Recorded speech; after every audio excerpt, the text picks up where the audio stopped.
तो हम लोग यहां पर बात कर रहे हैं तोरण मारना। इसे शक्ति परीक्षण का प्रतीक भी कहा जाता है। लकड़ी का बना होता है तोरण, ध्यान रखिएगा, तोरण लकड़ी का बना होता है, एक कलात्मक संरचना होती है, लकड़ी का बना होता है, ध्यान रखिएगा। और इसके ऊपर यहां पर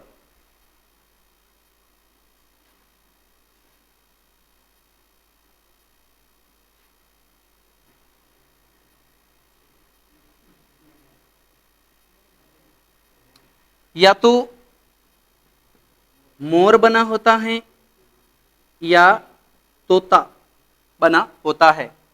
लकड़ी का तोरण, ध्यान रखिएगा, लकड़ी का तोरण बना होता है।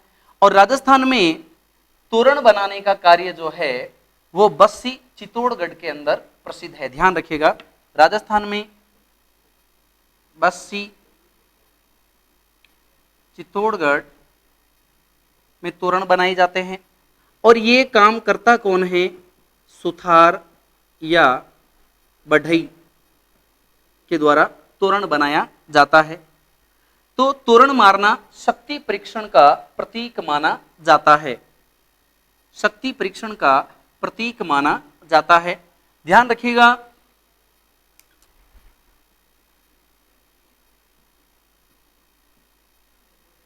कामण गीत होते हैं, सीठने ये भी गीत होते हैं, रुमाल ये भी गीत हैं। ध्यान रखिएगा, कामण गीत, दुल्हा दुल्हन को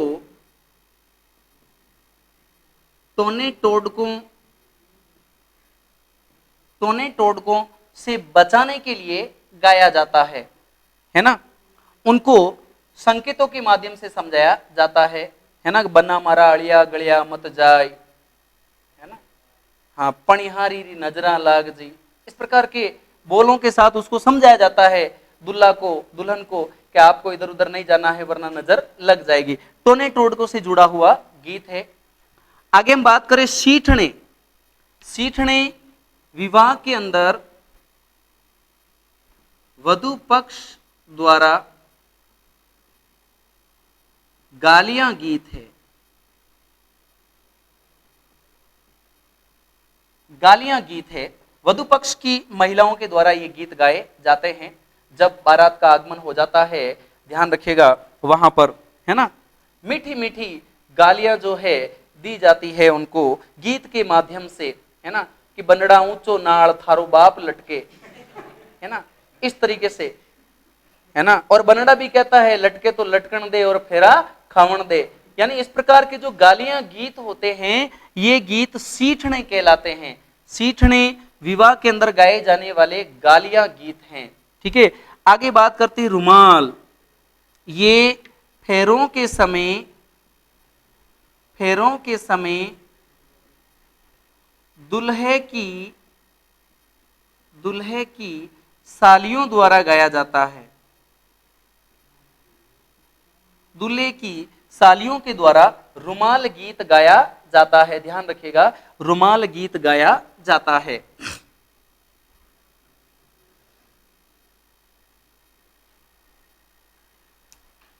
तोरण के बाद में प्रथा आती है दही देना। ध्यान रखिएगा, सासू के द्वारा सिक्के को दही से लगा करके दूल्हे का, याद रखिएगा, दूल्हे का तिलक किया जाता है। दूल्हे को वहां पर सासू के द्वारा पहली बार दही दिया जाता है। उसके बाद में आता है जेवड़ो। जेवड़ो वधु की माता के द्वारा, मतलब वर के सासू के द्वारा जब जला मिला आरती होती है उस समय आंचल से बांधने की एक रस्म होती है, उसे जेवड़ो बोलते हैं। ध्यान रखिएगा, आंचल से बांधने की जो रस्म होती है उसे जेवड़ों के नाम से जाना जाता है। इसके बाद में हम बात करें जाला मिला आरती, ये सासू के द्वारा की जाती है, सासू द्वारा जाला मिला आरती की जाती है।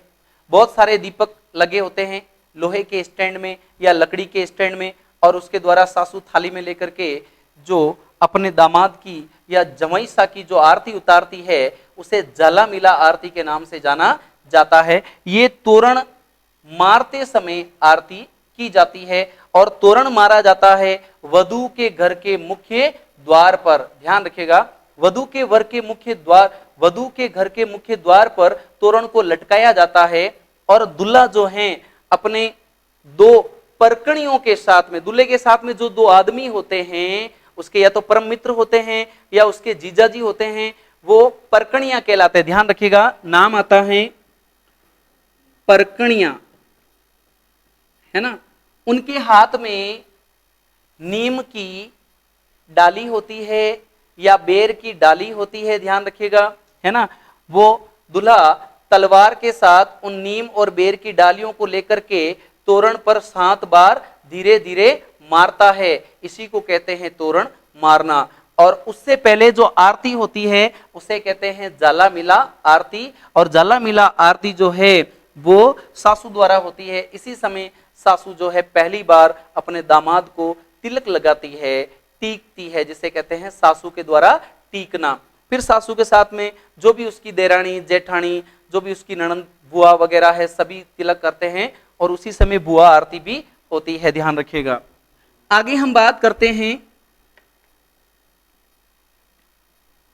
जाला मिला आरती के बाद। ध्यान रखिएगा, जाला मिला आरती के बाद में जैसा मैंने अभी बताया कामण गीत है, वो गीत गाए जाते हैं दूल्हा दुल्हन को टोने टोटकों से बचाने के लिए, है ना। जैसा मैंने बताया सीठने, सीठने गीत भी उसी समय गाए जाते हैं।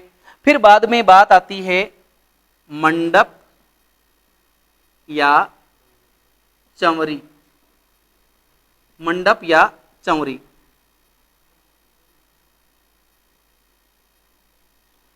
बनी होती हैं, इसके अंदर खेजड़ी की छोटी छोटी कटी हुई सूखी लकड़ियां होती हैं, जिसके अंदर जो पंडित जी के द्वारा जो मसाला तैयार किया जाता है अग्नि के अंदर आहुतियां दी जाती है। तो यहां पर वर बैठ जाता है, यहां पर वधू बैठ जाती हैं, और यहां पर सामने ससुर और सासू बैठ जाती हैं। यहाँ पर पंडित जी विराजमान हो जाते हैं, और उसके बाद में मंत्र उच्चारण के साथ, ध्यान रखिएगा, मंडप के अंदर विवाह को शुरू किया जाता है। विवाह के जो तमाम मंत्र वगैरह है ना, मंगलम भगवान विष्णु मंगलम तनोहरि मंगलम कुंडली काक्षम, है ना, इस प्रकार के जो मंत्र उच्चारण किए जाते हैं वो विवाह के मंत्र उच्चारण किए जाते हैं। कहां पर? मंडप के अंदर, चंवरी के अंदर। ध्यान रखिएगा, उसके बाद में मंडप के अंदर ध्यान रखिएगा हथलेवा जोड़ना, यानी कि वधू का हाथ वर के हाथ में देना, इसे बोलते हैं हथलेवा जोड़ना। और यह कार्य किया जाता है वधू के मामा द्वारा। जो वधू का मामा होता है वो सजी हुई दुल्हन को मंडप में लाता है और उसका हाथ दूल्हे के हाथ में थमा दिया जाता है। उस समय उसके बाद में ये तमाम कार्यक्रम शुरू हो जाता है। ध्यान रखिएगा, हथलेवा जोड़ने के बाद में ये पूरा कार्यक्रम शुरू हो जाता है। पंडित जी मंत्रों का उच्चारण करते हैं। ध्यान रखिएगा, हथलेवा जोड़ने के बाद में, हथलेवा जोड़ने के बाद में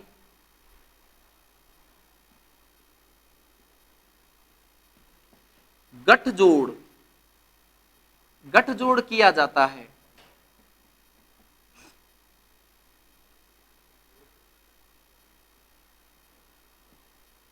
दुल्हे के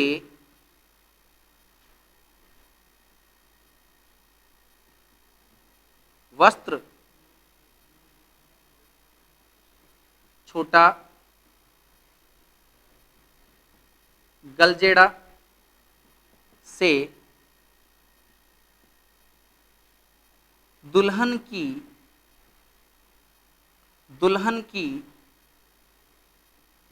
चुनरी को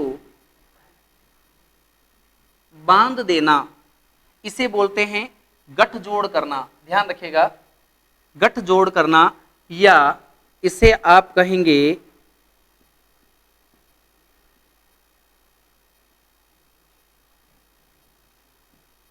गलजेड़ा बांधना। गलजेड़ा बांधना, ध्यान रखिएगा, गठजोड़ करना या गलजेड़ा बांधना। इसके बाद में अगली जो रस्म होती है, ध्यान रखिएगा, मंडप के अंदर की ही हम लोग बात कर रहे हैं। अभ्यारोहण। अभ्यारोहण, इसमें दुल्हन के पैर के अंगूठे के नीचे छोटा सा पत्थर रखकर पंडित जी उससे कुछ वचन बुलवाते हैं कि जिस तरीके से ये पत्थर, ये चट्टान स्थिर हैं, इसी प्रकार से मैं अपने पति के साथ स्थिर रहने की कसम खाती हूं, इसी तरीके से मैं दृढ़ रहूंगी, इस प्रकार की कसम खिलाई जाती है वधू को। इसे बोलते हैं अभ्यारोहण। ध्यान रखिएगा, इसे बोलते हैं अभ्यारोहण। इसके बाद में हम लोग बात कर रहे हैं विवाह का जो ये मंडप होता है, इसके चारों तरफ फेरे लगाए जाते हैं। पहला फेरा, दूसरा फेरा, तीसरा फेरा और यह है चौथा फेरा। पहला, दूसरा फेरा, तीसरा फेरा और यह है चौथा फेरा। ध्यान रखिएगा, आप इस चीज को आराम से समझ सकते हैं कि रिवाज के अनुसार तो 7 फेरे खाए जाते हैं, लेकिन ऐसा माना जाता है कि पाबूजी राठौड़ के विवाह के बाद राजस्थान के अंदर एक प्रथा चल पड़ी, 4 ही फेरे खाए जाते हैं। इसमें 3 फेरों में आगे दुल्हन रहती हैं प्रारंभ में, और जो चौथा फेरा है, चौथा फेरा, इसमें दूल्हा आगे रहता है, दूल्हा आगे रहता है। ध्यान रखिएगा, 3 फेरों में दुल्हन आगे रहती है, चौथे फेरे में दूल्हा आगे रहता है, और इसी में माना जाता है कि चौथे फेरे में बेटी पराई हो जाती है। ऐसा कहा जाता है कि चौथे फेरे के अंदर जो बेटी है वो पराई हो जाती है। अब बात आती है कि पहला फेरा किसके नाम का होता है? बाबा के नाम का होता है। बाबा मन पिता। लड़की का पहला फेरा, ध्यान रखिएगा, बाबा के नाम का होता है। दूसरा फेरा बुआ के नाम का होता है। दूसरा फेरा लड़की के बुआ के नाम का होता है, और तीसरा फेरा लड़की के मामा के नाम का होता है। मन पहला फेरा बाबा की लाडली, दूसरा फेरा बुआ की भतीजी, तीसरा फेरा मामा की भाणजी, और चौथे फेरे में वो किसकी हो गई? चौथे फेरे में तो वो पति की प्यारी हो जाती है ना, इसलिए ऐसा माना जाता है कि वो पराई हो गई है ना। हालांकि बेटियां पराई नहीं होती हैं।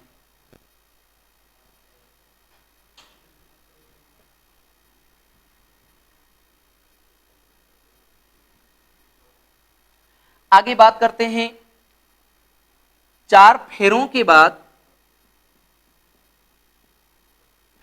बाद, सप्तपदी। सप्तपदी जैसे ये मंडप है, इस मंडप के उत्तर में दुल्हा दुल्हन 7 कदम साथ साथ चलते हैं। ध्यान रखिएगा, उत्तर में ही क्यों? क्योंकि उत्तर दिशा में ध्रुव तारा होता है और ध्रुव को साक्षी मान करके वो 7 कदम साथ साथ चलते हैं। 7 कदम से सीधा अर्थ लिया जाता है कि हम 7 जन्मों तक एक साथ इसी तरीके से कदम मिलाते हुए साथ साथ चलेंगे, ऐसा माना जाता है ना। तो ये होती है सप्तपदी की प्रथा। फेरों के बाद होती है, उत्तर दिशा के अंदर 7 कदम चलना होता है, ध्यान रखिएगा, सप्तपदी के अंदर। उसके बाद में पगधोई।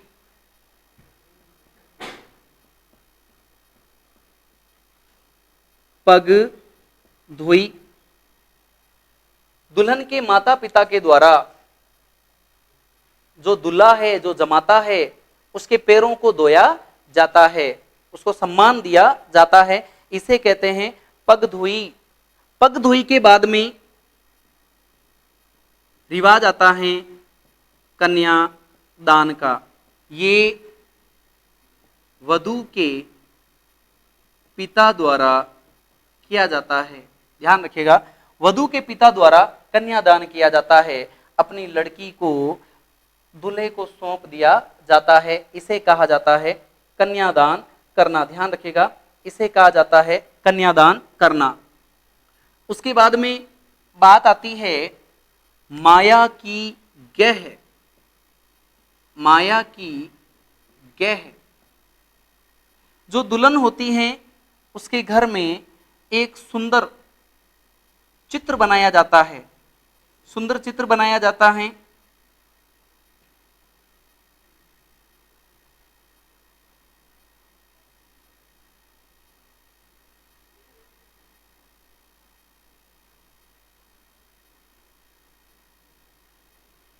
यहां सूरज बनाया जाता है, यहां चांद बनाया जाता है, विनायक जी बनाते हैं, विनायक जी को बनाया जाता है ना। और यहां पर बहुत ही सुंदर दरवाजा होता है। तो इस प्रकार का एक सुंदर चित्र दुल्हन के घर पे बनाया जाता है। इसी चित्र के अंदर यहां पर जैसे दुल्हन के मेहंदी, हल्दी के हाथ के थापे लगाए जाते हैं और इधर दूल्हे के हाथ के थापे लगाए जाते हैं, इसे बोलते हैं माया की गह। सामान्यतः इसे माया बनाना कहते हैं, है ना। दुल्हन के घर पर माया की गह बनाई जाती है। आगे हम बात करते हैं, अगला जो रिवाज है उसके अंदर ध्यान रखिएगा, एक शब्द आता है कन्यावड़। तो ध्यान रखिएगा, वधू पक्ष के लोगों द्वारा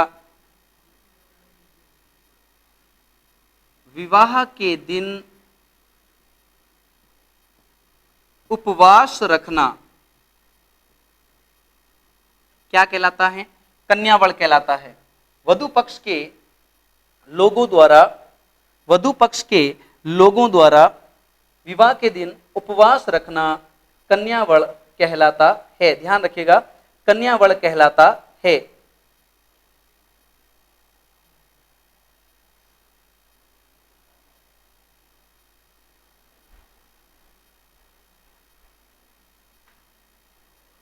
अब हम आगे बात करते हैं जेवणवार। जेवणवार को आप सीधा समझिए मारवाड़ी में जिमण। जिमण का नाम लेते ही सभी मारवाड़ी लोगों को समझ में आ जाता है कि ये क्या है ना। जेवणवार याद रहे, वधु के घर पुराने जमाने में, पुराने समय में 4 प्रकार के जिमण दिए जाते है ना। नंबर 1, बारात आने पर उसे कहते थे कुंवारी जान का जिमण।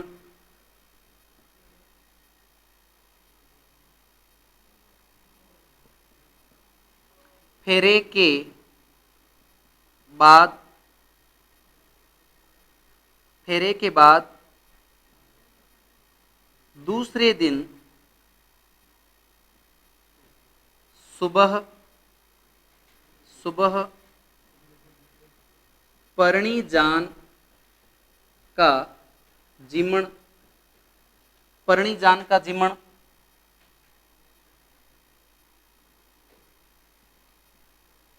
दूसरे दिन शाम को बड़ी जान का जिमण। और चौथा, तीसरे दिन का जो भोजन है वो मुकलानी कहलाता। तीसरे दिन का जो भोजन है वो मुकलानी के नाम से जाना जाता। इस दिन बारातियों को पुनः रवाना कर दिया जाता। कहने का मतलब ये हुआ कि पहले बारातें 3-3 दिन ठहरा करती थी, 3-3 दिन ठहरा करती थी। यूं समझ लो अगला धुआं काट देता है ना। वधु पक्ष के यहां पर तो एक तरह से मेला जम जाता 3 दिनों तक। अब बढ़िया रिवाज है, 2 घंटे में शादियां हो जाती है। आए, इधर सब भोजन कर रहे हैं, उधर फेरे चल रहे हैं, फेरे होने के तुरंत बाद पधारो, है ना। बहुत बढ़िया रिवाज है, जितना कम खर्चा हो उतना ज्यादा बढ़िया है।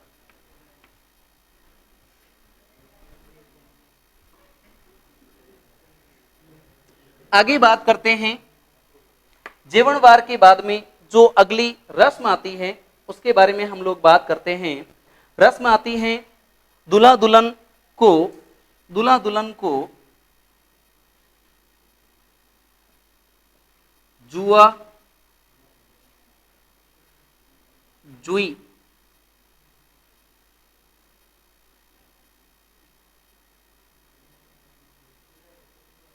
खिलाया जाता है। खेल होता है, बड़े किसी पात्र के अंदर दूध डाल करके उसको पानी से भर दिया जाता है, फिर उसमें अंगूठियां डाली जाती है। दूल्हा दुल्हन को ढूंढनी होती है ना। दुल्हन दोनों हाथों से ढूंढेगी और दूल्हा एक ही हाथ से ढूंढेगा, और फिर जो जीता वही सिकंदर, है ना। तो इस प्रकार का जो खेल होता है उसे जुआ जुई खेलना कहते हैं। ध्यान रखिएगा, ये दुल्हन के घर पर भी होता है और दूल्हे के घर पर भी होता है, दोनों ही जगह पर यह खेल खेला जाता है। उसके बाद में बात आती है रंगबरी। रंगबरी, जो बाराती हैं, बारातियों को इनाम देना। जो बाराती आए हैं उन बारातियों को कुछ न कुछ उपहार दिया जाता है, जैसी जिसकी श्रद्धा होती है। कई लोग प्लेट देते हैं, कुछ लोग लोटे देते हैं, अलग अलग प्रकार के जो भी उनके कोई बैग, बढ़िया सा बैग बना करके देते हैं। तो इसे रंगबरी के नाम से जाना जाता है। ध्यान रखिएगा, इसे रंगबरी कहा जाता है। अब हम बात करते हैं, सब कुछ हो गया, बारात रवाना हो गई, अब चल रही है दुल्हन की विदाई।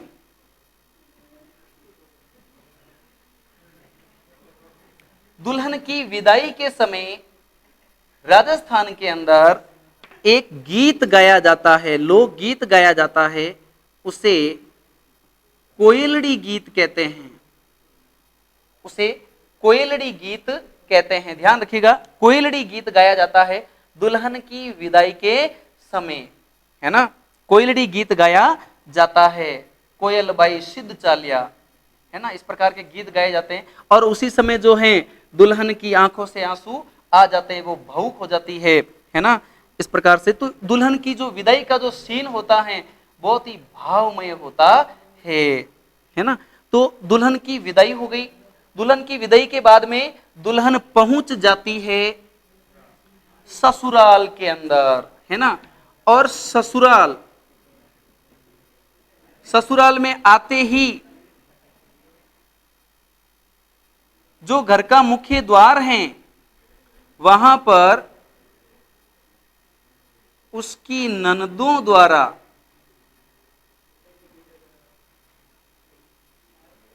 बार ना रोका जाता है। बार ना रोका जाता है कि भाभी जी आपको घर में प्रवेश तब मिलेगा जब आप हमारी, कहने का मतलब जो छोटी मोटी इच्छाएं हैं उनको पूरा करोगे, हमारा जो नेक है वो देने के बाद आपको घर में प्रवेश करवाया जाएगा। जो दूल्हा दुल्हन होते हैं वो जो भी उनकी ननन का जो नेक होता है वो नेक देने के बाद में प्रवेश घर में करवाया, गृह प्रवेश करवाया जाता है। इसे कहते हैं बार ना रोकना। ध्यान रखिएगा, इसे बार ना रोकना कहते हैं।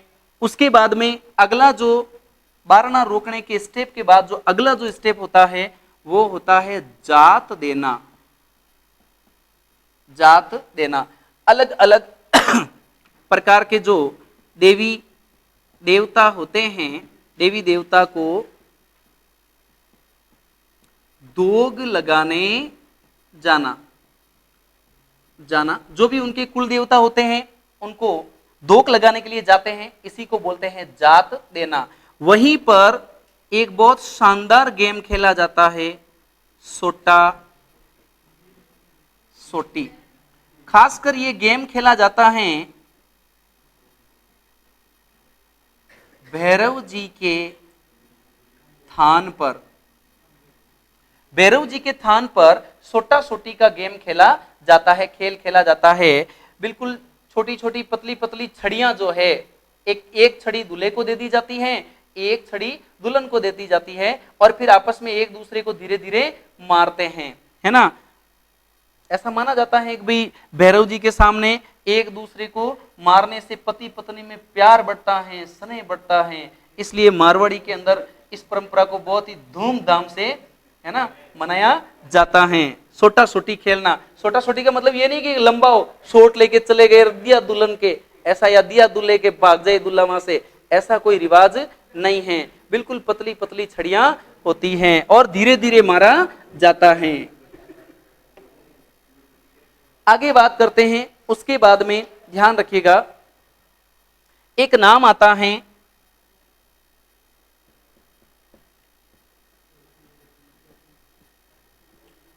ओलुंदी।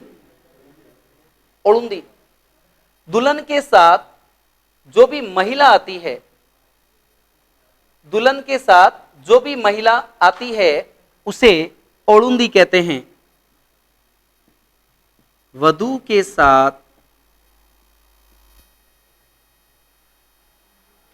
साथ जो महिला आती है उस महिला को ओलुंदी के नाम से जाना जाता है। वैसे ही एक शब्द आता है बंदोड़ा देना। तो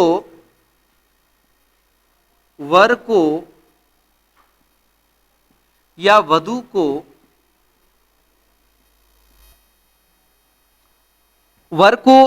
को उनके परिवार सगे संबंधियों द्वारा भोज देना। ध्यान रखिएगा, भोज देना